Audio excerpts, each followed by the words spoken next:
So what we'll do till 6:30 p.m. is a bit of punditry. You haven't seen the numbers, our experts haven't seen the numbers. We'll try and find out how close they're likely to be later to the actual results. Let me introduce you to the pundits joining us in the studio. Rahul Verma joins us, one of our sharpest new generation political scientists, deep sense of quantum analysis. Professor Sanjay Kumar of CSDS is with us. He's doing his own post-poll study, so he does have the benefit of research. His own pollsters out on the ground, more from an academic perspective, but his insights are always very sharp. Rakesh Sinha ji is wearing just the right shade of saffron.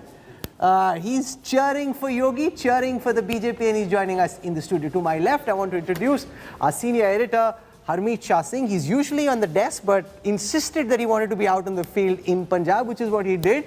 I hope your family is okay and happy to have you back. Rahul Srivastav joins us. He's been away across Uttar Pradesh. That's his native state. Understands the nuances and the minutiae of UP politics virtually better than anyone else I know. Rahul, welcome. Great to have you back and outside your jeep. Preeti Chaudhary joins us. Try and keep her away from the field and you'll find out. She's been traveling through Goa, she's been to Punjab, she's been to Uttar Pradesh, and she's here. And Rajdeep, you've been eating a lot on your plate. I've been eating in every state except Uttarakhand. Somehow I missed out on Uttarakhand, and then Ukraine happened and I missed out on Eastern UP. But yes, this is a wonderful country, and food is part of the wondrousness of India. So you can go to Manipur, go to Ukhrul and have pork curry. You can come to Goa and have fish curry. You can be in Uttar Pradesh and you can have the best tunde kebab, and you can be in Punjab and have the best butter chicken. So I see Rajdeep's being safe. He didn't mention beef curry anywhere. I said he's going to get us into trouble before we just got started. But you know, the fact is that this is an important election because this is the first big election after the second wave of COVID. It comes at a time when the economy has gone through various shocks. It comes at a time when mehengai has been an issue, berozgari, joblessness. But on the other side, you've got Mr. Modi and in this case in UP, Yogi Adityanath, the so-called double engine. And therefore, it's a huge test, Rahul, because post-2019, the BJP has had mixed results in state elections, lost a couple of them. And therefore, this is a critical election for the BJP and for the Congress, because in 4 of the 5 states, the battle is BJP versus Congress. So for Rahul Gandhi, who's invested a lot of his equity in Punjab, Priyanka Gandhi Vadra in UP, and indeed for Arvind Kejriwal, the X factor of Indian politics, can he win Punjab? So Rajdeep has the numbers, so I won't ask him, but I'll go across to Rahul Verma first. Give our viewers a sense of what to look out for in Punjab. When they're looking at the numbers, what are you picking up? I'm not looking for seat shares and vote share from you, just a broad sense of what to look out for from 6:30 onwards. Okay, so the biggest thing about Punjab this election compared to 2017, one is the decline in turnout. That's a big decline. And why did it go down in your view? I don't have an idea. I don't think anyone of... we will get a better idea once the results are out, because then we can look at patterns. But there is a difference in turnout patterns across regions. That's the first. Second, everyone is talking about basically surge in numbers for AAP. The question would be how far Akalis are going, because that will tell us about the position of Congress in Punjab, whether it will remain a competitor or will it melt down. Sanjay Kumar, what will you be looking out for in Punjab? Rahul, I think there have been talk about a multi-cornered contest in Punjab. We have been talking about the 3 main players, as well as there are other players as well. So I think one needs to watch when the exit poll assessments come out, whether it is going to be whether it was really a multi-cornered contest, whether it was a 2-way contest or whether it was a 3-way contest. There have been assessment that Aam Aadmi Party has surged ahead of other parties. That's the assessment from the ground. What is the extent of that surge, and whether Aam Aadmi Party has been able to surge in all the 3 regions? There have been talk about that. Sure, because in 2017 also, you might recall, the Aam Aadmi Party was seen as the party surging ahead, but as we saw, the Congress won. But let's go to our 3 people on the ground and get from them what they think they're looking most forward to. Preeti, what are you most looking forward to, given the fact that you've been on the ground in Uttar Pradesh, Punjab, other parts? Well, if you're talking about Punjab, then Rajdeep, as a journalist, Not just Punjab, across India. What is the most thing you're looking forward to? Well, in Punjab, what I'm looking forward to is to know, because as a journalist, I clearly saw the chemistry lie with the Aam Aadmi Party. Does the arithmetic lie, with the Akalis or the Congress? That is what's said. What I am looking for is, where Punjab is concerned, is I actually don't see a hung assembly. You know, like most of them said that there could be tight, you know, things depends how Akalis do, will we know how Congress will do. What I picked up, you know, I'm just telling you very organically what I picked up from ground. I picked up, you know, and it's very rare that a journalist can pick up a wave. I saw a wave for the Aam Aadmi Party. Will it translate into votes? We'll only know at least with our exit polls now. Okay, Rahul, you've traveled the most through Uttar Pradesh, your Karma Bhumi, your Janma Bhumi both. Mr. Modi's Karma Bhumi now. What have you picked up there? Rajdeep, the hunter is getting hunted. The hunter, i.e. the ruling party. The BJP is the hunted now. I think this election will be decided by two very critical things. One is how potent is the underground subterranean Hindutva element, because the voters may say a lot outside the polling booth, but when they get inside and pressing the button, what weighs the heaviest on their mind? That Hindutva element or rest, Naukri, Pesha, Jati and everything. And I think this is an election, Rajdeep, about one of the most marginalized sections of the society and economically marginalized, perhaps assertively deciding that they had joined the BJP last time around. But this time they will tell whether their aspirations will decide their vote or not, Rajdeep, because I have seen a lot of anger among this section on basic roti kapda makan elements. Interesting. That Jat. Rakeshji, what are you picking up? What's at stake for the BJP in these polls? No, I think Bharatiya Janata Party is sustaining democracy in India. You know, most of the parties are contesting the elections on the basis of individualism and the dynasts. The party, you just see the election, because the election results would come and we would analyze the pitfall of the election results. But you see, the political parties are contesting on the basis of one individual, whether Arvind Kejriwal in Punjab, here Akhilesh Yadav in Uttar Pradesh, or just see the scenario. But here Bharatiya Janata Party's entire machinery is involved in the election. We are door-to-door contact. Even the Home Minister and Prime Ministers, they are campaigning just like the workers. So why I say democracy is, we are sustaining democracy, because there is a party who is considers the importance of the worker, considers the importance of the election, and you know the workers from different parts of the state, India, went to Uttar Pradesh, Uttarakhand, other parts to do election campaigning. One important factor, what I find that anti-BJPism has no solid base. They try to create anti-BJPism, just like anti-Congressism was created in 1967 and later on 1977. But here you find that there is a fragmentation in the opposition party on the question of issues, on the question of leadership. You know, interesting the way you are putting it. You believe the opposition is fragmented, and you believe the BJP is offering the democratic alternative because the BJP is not dynastical. Yes. Harmeet, as Rahul was mentioning, you've been traveling across Punjab, and Punjab is fascinating this time because of all that has happened in the last 6 months in Punjab. Chief ministers being changed, Navjot Singh Sidhu being brought in as a party president, first Dalit Sikh chief minister, and the Aam Aadmi Party factor. What did you pick up? Well, there is one thing. Is there a complete disenchantment with the Akalis and the Congress there? That's one thing. If there is complete disenchantment, then of course we will see a sweep of Aam Aadmi Party. But if there is no complete disenchantment with these two parties, then it's going to be a hung assembly. I mean, this is my sense. And if it's going to be a hung assembly, the critical question then will be who will be the kingmaker. You see, we have seen Punjab from the eyes of... Punjab has never had a hung assembly, Harmeet. So this would be history if it is had. It did. In 1967, there was a hung assembly. In 1969, there was a hung assembly. And before that, Punjab has a history of having mergers. Punjab has a history of having coalition governments. Punjab has a history of having post-poll alliances, pre-poll alliances. You know, what we are aware of is that there are only pre-poll alliances. But yes, if there is going to be some sort of a hung assembly, who will be the kingmaker, who will go with which side? Remember, in 1967, this happened. Akalis were on the one side, and you know, they all with different ideology, Republican Party of India, Communist Party of India, Communist Party, Marxist, Jan Sangh, they all banded together. So you're saying history in Punjab doesn't rule out the possibility of a hung assembly. Harmeet's credentials as a Punjab political commentator also rest on him getting Punjab right. No, because he knows, and this is also off the record. I've had a lot of bets. Off the record, you're on national TV. What is off the record on national TV? No, off the record, just a minute, Rahul. Off the record are the numbers, but Harmeet and I have a bet going on Punjab. Preeti and I have a bet going, a lunch bet on Uttar Pradesh. So there's lots for me to look forward to if on the 10th, if I'm right on the 10th. If there is a coalition government, then it will be history. A new history will be created. That's right. So coalition government would be a new... Can we go to some of our reporters and get a sense of what's happening? Because we've got Manjeet Saigal from Chandigarh, Samarth Srivastav joins us from Lucknow, and we have Aishwarya Paliwal joining us from Varanasi. Varanasi is where the elections happened today, the last phase of polling. So let's go across to Aishwarya first. If you give our viewers a sense of that stunning backdrop. I mean, just imagine. This is just the perfect time, Aishwarya, to be out in Varanasi just around the time of the Aarti. Give our viewers a sense of all that you picked up through the day during the 7th phase of polling.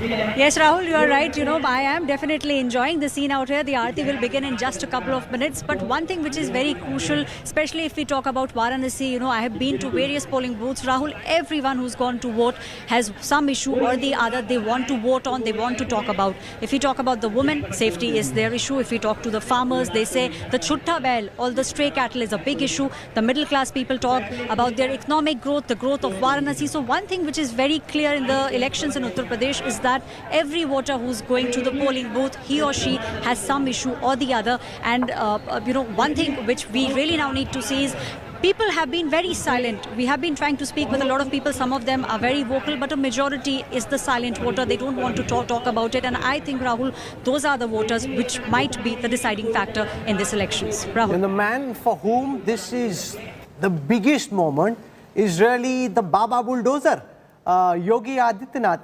Since 1989, 34 years plus, no chief minister has come back to power. Uttar Pradesh has always seen change after 5 years. If Yogi Adityanath is able to buck that trend, he in any case is first amongst equals amongst UP chief ministers. He goes one notch up even more. We've got Abhishek Mishra. No, in fact, just to add, no chief minister of Uttar Pradesh has completed 5 years and then got re-elected. Never happened in the history of Uttar Pradesh. No, never happened. Not 5 plus 5. No full term. No full term 5-year chief minister has then got re-elected in the history of Uttar Pradesh. So in many ways, if the BJP wins Rahul Uttar Pradesh, it would be scripting a new history. And wins, Rajdeep, the critical thing is, do they just scrape through or do they win big? There are different political ramifications for Yogi Adityanath on both those scenarios. Absolutely. Abhishek Mishra joins us from Gorakhpur. Abhishek, give our viewers a sense of everyone around the mutt in Gorakhpur where Yogi Adityanath comes from. How charged up are they about the performance of Yogi Adityanath in these big assembly elections? Well, absolutely, Rahul sir, and there is a lot of excitement among the people from Gorakhpur, because it is the first time when Yogi Adityanath is contesting as for an MLA, and that too from Gorakhpur urban seat. And the relevance and the impact it has is not just about the 9 seats of Gorakhpur, but it's all about all those 46 seats who are adjoining to the Gorakhpur, and the mutt has a strong hold, strong impact and a direct impact on all those seats. It was very clear from the beginning when Yogi Adityanath decided to get into the battle against the Samajwadi Party, and he opted for the Gorakhpur. And we have seen during the polling in Gorakhpur how there has been a lot of talk about the kind of the governance model which Yogi Adityanath has projected throughout the 5 years. There has been issues about taking charge of the Mafiavad, law and order. At the same time, the beneficiaries who were given ration, and all those issues have been prominent throughout the campaign for Yogi Adityanath.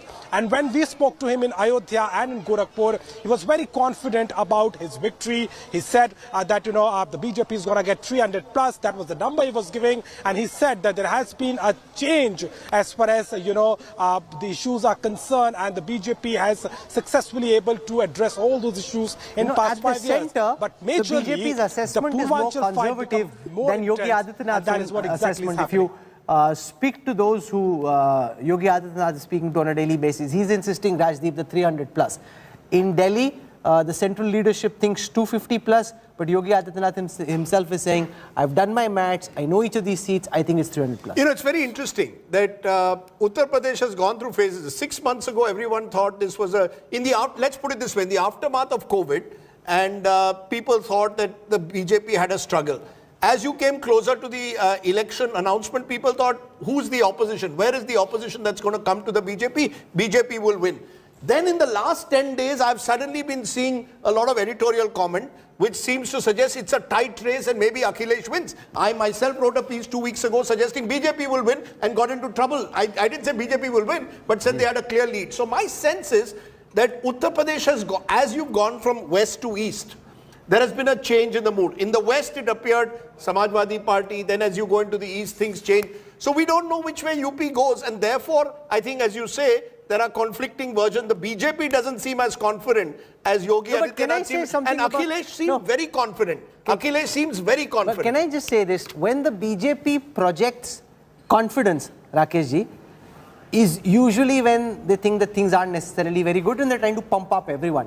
When the BJP appears anxious is usually when they know they're doing well, but they want to ensure that nobody goes slow. Thanda nahi hona hai, tight rehna, tight. So the BJP makes it seem as if everything's very anxious. Tight rehna, tight. But when they're winning, they're very calm. When they're losing, he's trying to ensure that everybody's morale stays up. And that seems to be the way they do a bit of reverse psychology. No, I think this time Bharatiya Janata Party knows that the contest is a social coalition, a very strong social coalition, and that social coalition constitutes, MOI. They are very aggressive against the Bharatiya Janata Party. So Bharatiya Janata Party has to mobilize the democratic forces against the reactionary coalition. The caste and communal coalition, they came to just as a deterrent to the Bharatiya Janata Party. That reflected in the editorial comments of most of the newspapers, that because they are very vocal, they want to stop BJP. The reasons well known to the people. So I think that Bharatiya Janata Party has campaigned on the issues which are the soft powers of the state. Rajdeep, what people confuse, when BJP raises the soft power in Uttar Pradesh, they say that this is a communal issue. When Varanasi is projected, that is not the same Varanasi would have been in the America, that was a great symbol of Varanasi. Rakesh ji, when Yogi Adityanath speaks of 80-20, speaks of Abba Jan, speaks the language in a way that is seen to be a bulldozer, the language of bulldozer, you're telling me it has nothing to do with creating an alternate coalition that is not in a way communal? You accuse the MY coalition of being of reactionary and being communal. 80-20 is also playing the same communal politics. In democracy, not only the ideas but expressions varied.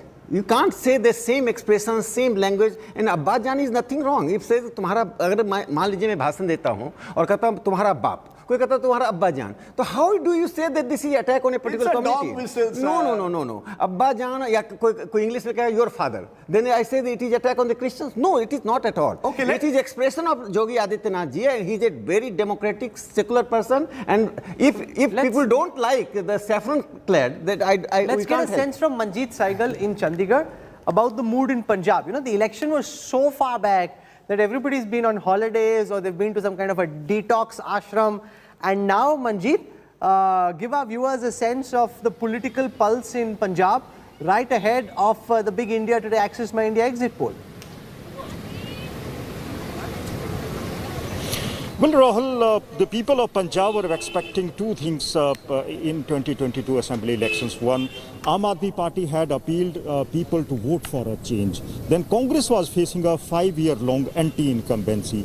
In that sense, we were expecting that there will be a heavy turnout or a bumper poll, but that did not happen. If we compare the data with 2017, there was a drop of more than 5%, and not only in the areas where the Congress was voted to power last time, but in other areas as well. For instance, in Malwa belt, which happens to be a stronghold of Aam Aadmi Party, out of 28 seats in South Malwa belt, Rahul, 14 seats witnessed a drop of 5% in vote share or a turnout.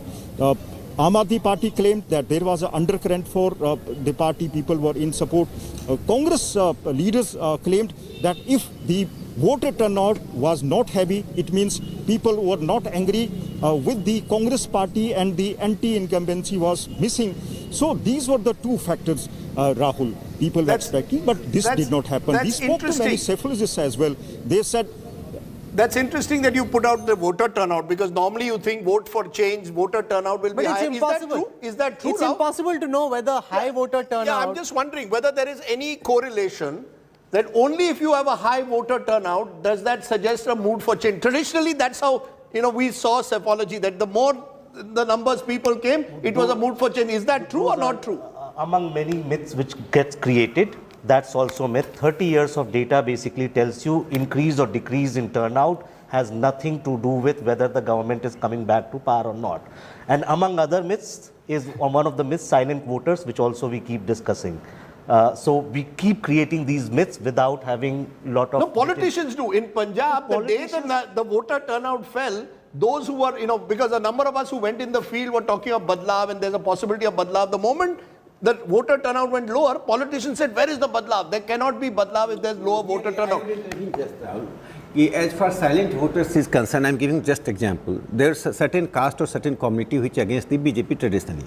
But when the benefits reaches to them, central government and state government, and a section of them vote without shouting that they are pro-BJP, without claiming that they are pro-BJP, publicly they declaim BJP, but internally they support BJP, that is the silent vote. That sometimes... Okay, respond now. See, I'm not saying there are no silent voters, but silent voter is also not a monolith category.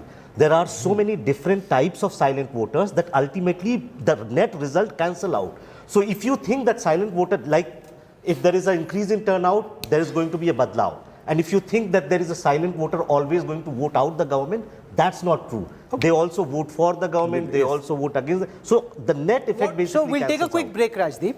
We have to take breaks, okay? Just a very quick break.